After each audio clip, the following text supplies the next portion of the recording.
Good morning students. आप क्या आता है next Bohr's atomic theory. Bohr's atomic theory most important theory. Postulates of Bohr atomic theory, assumption, main point, main features, जो भी आप बोल सकते हैं। पहला point, an atom consist of two part, a nucleus,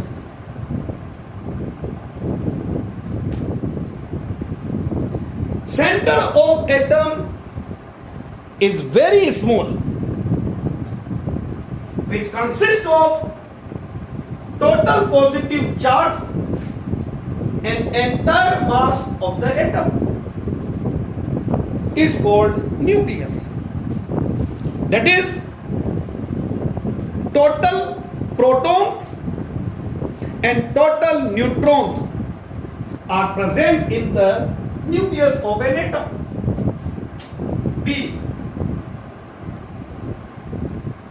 extra nuclear part.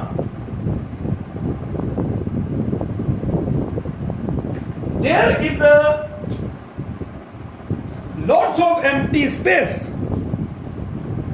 There is a lots of empty space around nucleus, in which negatively charged electron revolve around nucleus in a certain circular path, which is called orbit, shell or energy level. Number 2 point, number 2 point के अंदर आप देखेंगे maximum number of electrons in an orbit is equal to 2n square. Here n is number of orbit. Maximum number of electrons in an orbit is equal to 2n square. Here n number of orbit. And यहां पर पे orbit और ये maximum number of electrons. First orbit के 2 into 1 square, ये आपके पास में 2 आ जाएगा। Second orbit L 2 into 2 square, 4 into 2 8। K की कैपेसिटी 2 है, L की कैपेसिटी 8 है। 3 n 2 into 3 square, 9 into 2 18। Rutherford की ड्रॉबैक को रिमूव किया जा रहा है, मैंने आपको 5 बार बता दिया। ये 4 n 2 into 4 का square 16 into 2 32। 5 of 2 into 5 square is equal to 50। Rutherford की फर्स्ट ड्रॉबैक को नील्स बोर ने रिमूव कर दिया। ये पोस्टुलेट चल रहे हैं। Then next postulate of Bohr theory. Next postulate आता है बोर थ्योरी का।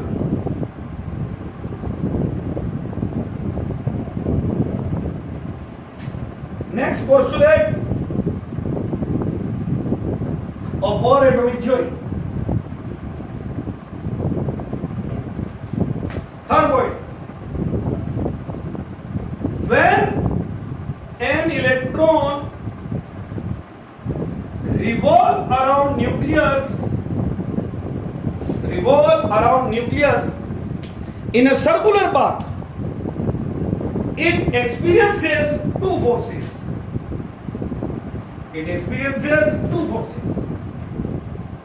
Centripetal force and centrifugal force. Centripetal force and centrifugal force. कोई भी ऑब्जेक्ट अगर सर्कल में रिवॉल्व करता है तो it experience two forces, centripetal and centrifugal force. When electron revolve around nucleus, it experience two forces, centripetal and centrifugal, and both forces counterbalance each other. So electron do not loses its energy and continuously revolve in its orbit. Centrifugal force is equal to centripetal force. ये equation आती है इसके लिए. Centrifugal force is equal to centripetal force. Centrifugal mv square upon r. M mass of electron, v velocity of electron, r radius of orbit, z atomic number, e charge of electron जो आपको सब पता लगा, r radius of orbit, r से एक r cancel, that means mv square is equal to z square upon r. Equation first, mv square is equal to z square upon r. Equation first. Number 4 postulate. Number 4 postulate. When electron revolve around nucleus in a certain circular path, its angular momentum होता है mvr, momentum होता है mv और angular momentum होता है mvr, is n multiple of h over 2 pi. Equation number 2, n multiple means n, इसकी value 1 2 3 4 5 so when electron revolve in a certain circular path, when electron revolve in a certain circular path, then angular momentum of electron is n multiple of h over 2 pi. Equation number 2,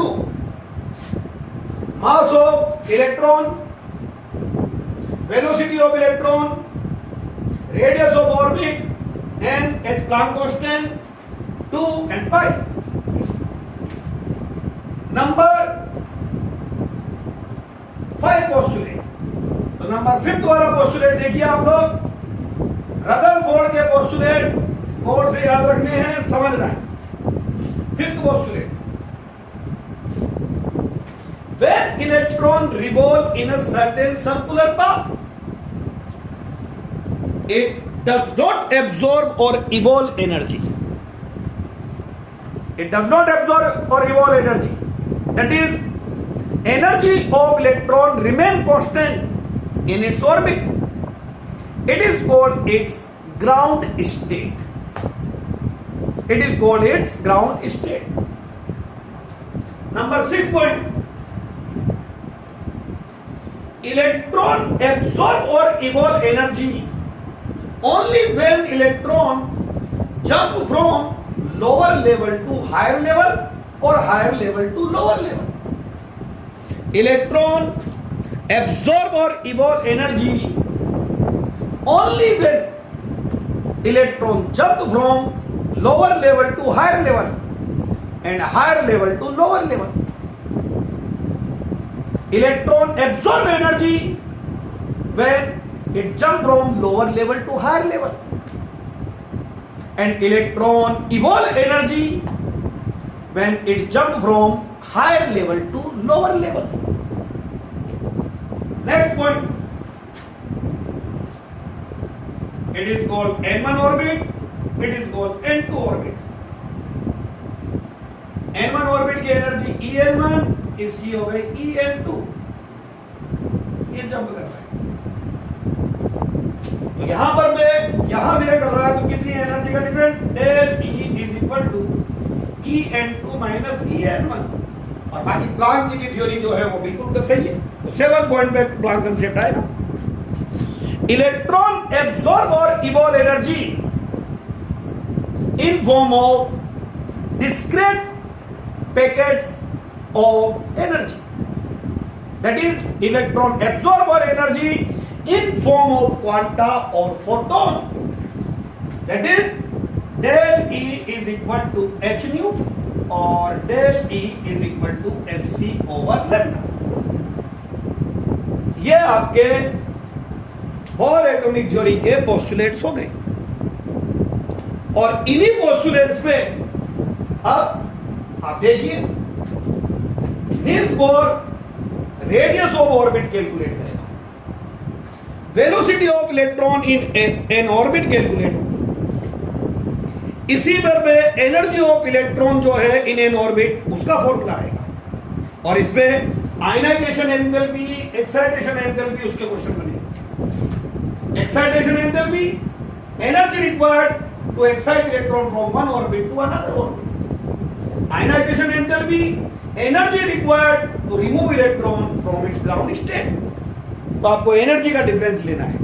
जब आपके पास energy के formula आ जाएगा तो आप उनकी energy निकाल के difference ले लेंगे और वो रेडिएशन के फॉर्म में लेगा। ये सब न्यूमेरिकल का बेस है। और उसके लिए रेडिएशन की वेवलेंथ पूछे तो डेल ई से आप न्यू निकालो। उस रेडिएशन जो है उसने एब्सॉर्ब करी है, इवॉल्व करी, उसकी वेवलेंथ पूछे तो डेल ई से आप लेफ्ट निकालो। इसका derivation of radius of N orbit, derivation of velocity of electron in n orbit, ये आपको हम नेक्स्ट वीडियो बताते हैं। Thank you.